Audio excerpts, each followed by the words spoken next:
Գյումրիում քարոզարշավի երրորդ օրն է։ Նախորդ շաբաթներին իրար հասցեին մեղադրանքների պակաս չկար, դրանց հիմա արդեն գումարվել են նաև շռայլ խոստումները։ Թեկնածուների մեծ մասը բակային հանդիպումներ է անցկացնում, բուկլետներ բաժանում ու վստահեցնում, որ երկու շաբաթից գյումրեցիների կյանքում շատ բան է փոխվելու։ Եվրադաշինքի թեկնածու Լևոն Բարսեղյանը հաշվետվողական կառավարում է խոստանում ու պնդում, իրենք ծրագրերի ֆինանսավորման աղբյուրների տեղերը գիտեն։ Մեր ծրագրերում ամբողջահաճություն չկա։ Չկան այնպիսի խոստումներ, որոնք անիրատեսական են։ Հեքիաթներ են, լավ կեղնի, ձեր ցավը տանիմ, ձեզի ղուրբան եղնիմ, այս քաղաքի ջանին մեռնիմ։ Նախկին քաղաքապետ Կոմկուսի թեկնածու Վարդան Ղուկասյանը հասցրել է մեկ օրում մի քանի թաղերում լինել։ 13 տարի Գյումրի ղեկավարած Ղուկասյանն իր պաշտոնավարման տարիների արածն է հիշեցնում ու քննադատում գործող իշխանություններին, թե 7 տարի իշխանության են եւ դեռ նախկինների հետ են կռիվ տալիս։ Մենք սրանց ձայն տվեցինք այն ժամանակ։ Ճիշտ ասած, ես էլ եմ ձայն տվել։ Չգիտենալով թե սրանց ով է բերում եւ ինչի համար է սրան գալիս։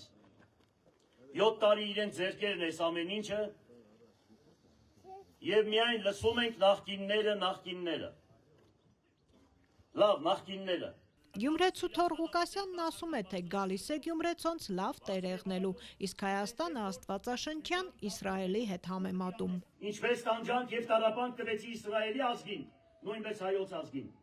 բայց պիտի կա ժամանակ, ոնց որ Իսրայելը տիրեց իր հողերին, նույնպես հայոց ազգը։ Մեր քաղաքը Դաշինքը դեռ փակ հանդիպումներ է անցկացնում, կլինեն նաև բակերում։ Դաշինքի թեկնածու ընդդիմադիր падգամավոր Մարտուն Գրիգորյանը գյումրեցիների քվեն ստանալու այս փաստարկն է բերում։ Առաջնահերթությունը տալու ենք փորձին, առաջնահերթությունը տալու ենք այն թեկնածուին, ով որ իմունիտետ է ձեռք բերել։ Քաղաքացիական պայմանագիրը ողջ թիմով Գյումրիի թաղերում է, արդեն երրորդ օրը։ Համայնքապետի թեկնածուն հարազատ երկաթգծի թաղամասից սկսեց քարոզարշավը։ Սարիկ Մինասյանը բուկլետներ է բաժանում, ընտրություններին անտարբեր չլինելու կոչանում։ Ընտրություններին կմասնակցեք, Տաճ ջան,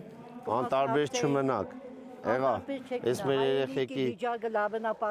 պետք է խաղաղություն եղնի, մեր միջև համերաշխություն եղնի, որ առաջ եշտանք։ Ապրելու երկիրը եւս բակային հանդիպումներով է սկսել քարոզարշավը։ Թեկնածու գործող ավագանու անդամ Կարեն Մալխասյանը ուղերձով է դիմել, թե Գյումրիում իշխանությունն ինչպես է ձևավորվելու։ Գյումրիում իշխանությունը պետք է ձևավորվի գյումրեցու քվեով,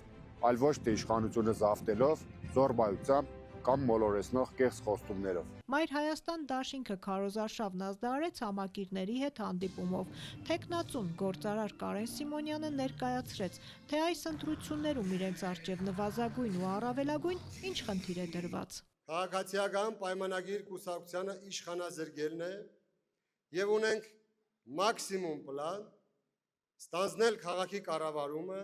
Իմ հզոր համայնքի թեկնածու Ռուբեն Մխիթարյանն առավել ակտիվ է սոցհարթակներում։ Տեսանյութերով է ներկայացնում, թե Գյումրիի զբոսաշրջության ու բիզնեսի զարգացման համար ինչ է առաջարկում։ Տեղական հարկերի ու տուժկերի միջոցով սահմանել արտոնություններ։ Հեռանկարային նախագծերի համար անհրաժեշտության դեպքում տրամադրել սուբսիդիաներ, դրամաշնորհեր։ Դեմոկրատական այլընտրանքը քարոզարշավը բրիֆինգով սկսեց, բայց ավելի ակտիվ է ոչ թե համայնքապետի թեկնածու Արտյոմ Ղարաղազարյանը, այլ կուսակցության ղեկավարը Սուրեն Սուրենյանցի քննադատության թիրախում իշխող քաղպայմանագիրն է։ Կոչ եմ անում Սարիկ Մինասյանին, որպես արժանապատիվ գյումրեցի, լքել ընտրարշավը ազգակործան կապիտուլյանտների հետ չնույնանալու համար։ Հասկի առաջադրած ու նախկին ԿՊ-ական Հովիկ Աղազարյանի մասկի աջակցությունը ստացած երգիչ Արտյոմ Թումանյանը, որ իրեն համարում է Կոմկուսի առաջին քարտուղար Կարեն Դեմիրճյանի ուղին շարունակողը, քարոզարշավը սկսեց Կարեն Դեմիրճյանի արձանի մոտ ծաղիկներ խոնարելով ու տուն-թանգարան այցելելով։